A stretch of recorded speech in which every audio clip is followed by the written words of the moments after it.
नमस्कार, दिन भर की टॉप इंपॉर्टेंट डिफेंस अपडेट पर आपका स्वागत है। आज की टॉप हेडलाइंस। दोस्तों, दुनिया में कोई भी आपका परमानेंट दोस्त या फिर दुश्मन नहीं होता और अब एक ऐसे देश का नाम सामने निकल कर आ रहा है जो कि दिखने में आपको भारत का बहुत ही फ्रेंडली कंट्री लग रहा होगा, लेकिन वो देश शायद नहीं चाहता कि भारत अपने एमका प्रोग्राम पर बड़े स्केल पर काम करे, क्योंकि ये देश अपने फाइटर जेट्स दुनिया भर में बेचना चाहते हैं। ईरान की नौसेना के 2 युद्धपोत भारत पहुंचे हैं। भारतीय नौसेना के साथ मिलकर के नई टेस्टिंग की जा रही है। एचएएल की तरफ से तैयार किया गया कैट्स वॉरियर अब एक नई डायरेक्शन में जाना शुरू कर चुका है और अब इसे स्टेल्थ टेक्नोलॉजी के साथ तैयार किया जा रहा है। इंडोनेशिया एक बार फिर भारत के लिए एक बहुत ही इंपॉर्टेंट डिफेंस पार्टनर बन चुका है। इंडोनेशिया की तरफ से इंटरेस्ट शो किया गया है अपने खुद के एयरक्राफ्ट कैरियर को डेवलप करने के लिए, लेकिन इसमें पूरी हेल्प भारत के लिए जाएगी। आइए आज के इस वीडियो में सारी इंपॉर्टेंट अपडेट डिटेल्स में आपको बताते हैं। यदि आपको हमारी ये न्यूज सीरीज पसंद आया तो आज के इस वीडियो को लाइक और चैनल को सब्सक्राइब जरूर कीजिएगा। सबसे पहले भारत के एडवांस मीडियम कॉम्बैट एयरक्राफ्ट से आ रही अपडेट की बात की जाए तो हम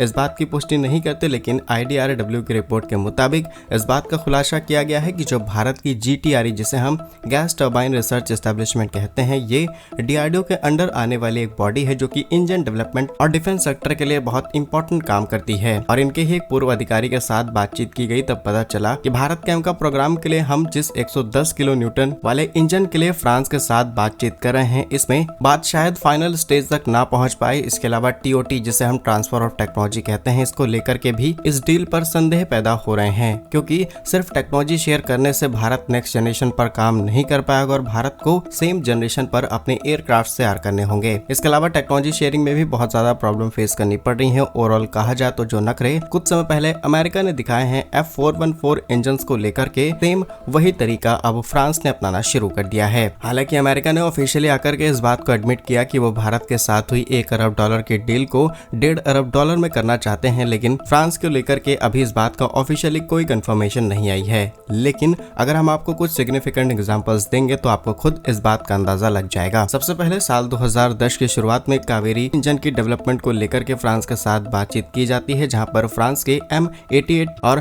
कावेरी एक साथ मिलकर के एक हाइब्रिड इंजन को डेवलप करते हैं। इस इंजन को इस लेवल पर तैयार किया जाता है कि इसे आसानी से तेजस MK1 और तेजस MK2 में आसानी से फिट किया जा सके, लेकिन होता इसका जस्ट उल्टा है। यहाँ प्रपोज किया गया M88-2 इंजन एक हाइब्रिड इंजन था जो कि 83 किलो न्यूटन से लेकर के 85 किलो न्यूटन तक का थ्रस्ट इजीली जनरेट कर सकता था, और इसे अपग्रेड करने के साथ साथ हम इसे तेजस MK2 में भी लगा सकते थे, जिसका थ्रस्ट 90 से 95 किलो न्यूटन के आसपास रहेगा। यानी कि ओवरऑल साफ पता चलता है कि भारत ने कई साल पहले ही प्लानिंग कर ली थी कि हमें स्वदेशी एयरक्राफ्ट तैयार करने हैं। लेकिन इस इंजन में टेक्नोलॉजी शेयरिंग के साथ साथ कई ऐसी प्रॉब्लम्स फ्रांस की तरफ से देखने को मिली, जिसके बाद इसके थ्रस्ट को मिनिमाइज किया गया और अब ये सिर्फ अब तेजस MK1 में ही फिट किया जा सकता है। तेजस MK2 में इस इंजन को फिट करना शायद इम्पॉसिबल हो चुका है। फिलहाल अभी भी इस चीज को लेकर के पूरी बात क्लियर नहीं हुई और इस बात की पुष्टि भी नहीं की जा सकती। लेकिन अगर लॉजिकल रीजंस की बात की जाए तो डेफिनेटली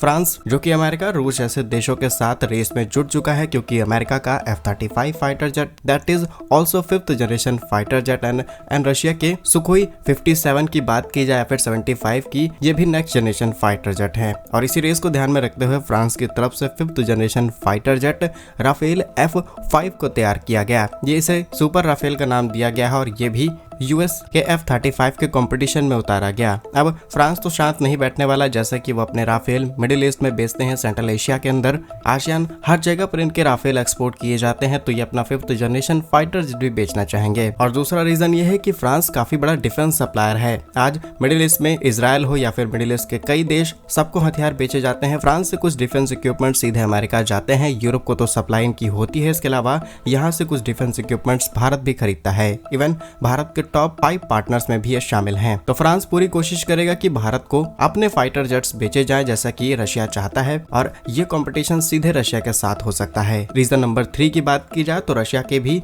जो SU-57 फाइटर जेट हैं, इनकी बहुत कम यूनिट्स बनाई गई हैं, इनकी टेस्टिंग भी बड़े स्केल पर नहीं की गई है और ये सेम कंडीशन सुपर राफेल पर फिट बैठती है। तो जब भारत SU-57 की तरफ जा सकता है, उसमें इंटरेस्ट दिखा सकता है, तो क्यों ना हम सुपर राफेल की तरफ जाएं। तो ये कुछ लॉजिकल रीजंस बनते हैं जिसकी वजह से शायद ये जो खबर खबर सामने निकल के आ रही है ये सच होती हुई प्रतीत हो। लेकिन क्या फ्रांस ऐसा कर सकता है या फिर नहीं, यस और नो के साथ कमेंट्स में आंसर जरूर कीजिएगा, क्योंकि आप जानते हैं कि जियोपॉलिटिक्स में ना ही कोई हमारा परमानेंट दोस्त है ना ही कोई परमानेंट दुश्मन। नेक्स्ट इंपॉर्टेंट अपडेट भारत और ईरान से सामने निकल के आ रही है, जो कि अमेरिका जैसी ताकतवर देशों को भी हैरान कर सकता है। बिकॉज ईरान के 2 वॉरशिप्स भारत पहुंचे हैं। भारत में ट्रेनिंग के लिए मुंबई विजिट किया गया है और ईरान की नेवी इंडियन नेवी के साथ मिलकर के कुछ ट्रेनिंग प्रोग्राम को कंडक्ट करने वाली है। और भले ही ये सुनने में आपको छोटी सी बात लग रही हो, लेकिन आज एक ईरान ऐसा देश है जिस पर ग्लोबली इतने ज्यादा सैंक्शंस लगाए गए हैं कि ईरान का सर्वाइव कर पाना मुश्किल हो जा रहा है। ऐसे में भारत न सिर्फ इस देश के साथ दोस्ती कर रहा है, ईरान के चाबहार पोर्ट को हम पैरेलली ऑपरेट कर रहे हैं और अब ईरान की नेवी भारत आ रही है कुछ बेसिक ट्रेनिंग्स के लिए। फिलहाल इस ट्रेनिंग के लिए बैशहार और I-11 भारत पहुंचा है अपने कमांडिंग अधिकारियों के साथ और लगभग 220 अधिकारी कैंडिडेट लेकर के यह जहाज हिंद महासागर में प्रशिक्षण मिशन पर उतरा है। भारतीय नौसेना ने बैंड के साथ मिलकर के इन जहाजों का गर्मजोशी से स्वागत किया और दोनों देशों के बीच रिलेशन इसी तरीके से मजबूत रहे, इसकी तैयारी की गई। अब इस चीज को लेकर के अमेरिका की तरफ से बयानबाजी आ सकती है या फिर कुछ ट्वीट्स देखने को मिल सकते हैं, लेकिन शायद भारत अब पुराना भारत नहीं रहा और ऐसे छोटे कामों के लिए हमें अमेरिका से परमिशन की जरूरत भी नहीं है और हम शायद अमेरिका की इस बात को नजरअंदाज कर दें। नेक्स्ट इंपॉर्टेंट अपडेट HAL यानी हिंदुस्तान एरोनॉटिक्स लिमिटेड से सामने निकल के आ रही है, जहां कुछ समय पहले इनके नए कैट्स वेरियर को दिखाया जाता है। इसकी टेक्नोलॉजी देख करके न सिर्फ भारत बल्कि अंतर्राष्ट्रीय स्तर पर भारत की तारीफ की जाती है और अब HAL की तरफ से तैयारी की गई है कि इन्होंने जिस कैट्स वेरियर को बना करके तैयार किया है तरीके का अनमैन एरियल व्हीकल, अब इसको पूरी तरीके से स्टेल्थ किया जाएगा। यानी कि आसमान में बैठे बैठे ये कैट्स वेरियर किसी की नजर में आसानी से नहीं आएगा और इस काम को करने में DRDO का नाम सबसे पहले सामने निकल के आता है, जहां पर DRDO की तरफ से तैयार किए गए smart anti airfield weapon system और सभी वो आधुनिक फीचर एड ऑन किए गए हैं जिसकी आज भारत को सबसे ज्यादा जरूरत है। और इसकी रेंज की बात की जाए तो आसमान में 300 से 400 किलोमीटर की ऊंचाई से आसानी से न सिर्फ हमले कर सकता है बल्कि निगरानी भी रखी जा सकती है। नेक्स्ट इंपॉर्टेंट अपडेट की बात की जाए तो ये इंडोनेशिया से सामने निकल के आ रही है, जहां पर जल्द ही इंडोनेशिया भारत के लिए एक इंपॉर्टेंट और बड़ा डिफेंस पार्टनर बन जाएगा। बिकॉज कुछ समय पहले भारत से इन्होंने कुछ हथियार खरीदे हैं, कुछ हथियार खरीदने का इंटरेस्ट दिखाया गया और डेफिनेटली ये जल्द ही भारत से ब्रह्मोस मिसाइल के कुछ बैटरीज खरीद सकते हैं। बट नाउ इंडोनेशिया अब अपने खुद के एयरक्राफ्ट कैरियर को डेवलप करना चाहता है, लेकिन वहां पर वो प्रायोरिटी दे रहे हैं भारत को और भारत की हेल्प से